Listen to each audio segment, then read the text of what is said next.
The Brexit negotiations are only a short-term consideration for investors because London has some very strong foundations for investment, said Olivier Gergele.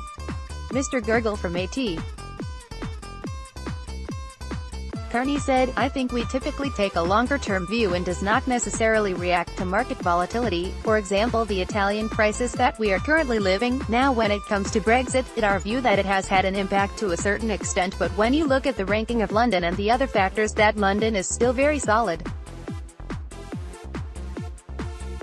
CNBC Getty Brexit News Update. Business expert says Brexit does not put off investors from London. London has the ability to attract top talent and overall London still has some very strong foundations. Olivier Gergele, you know, both in terms of business activity and in terms of top talent, London has the ability to attract top talent and overall London still has some very strong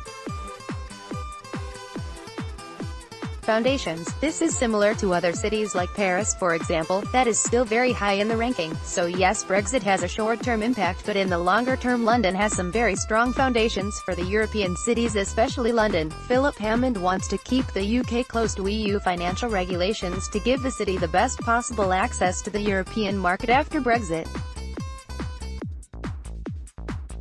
But the Bank of England is worried Mr. Hammond is willing to accept a deal that would give the EU a huge amount of say over future regulation of the city.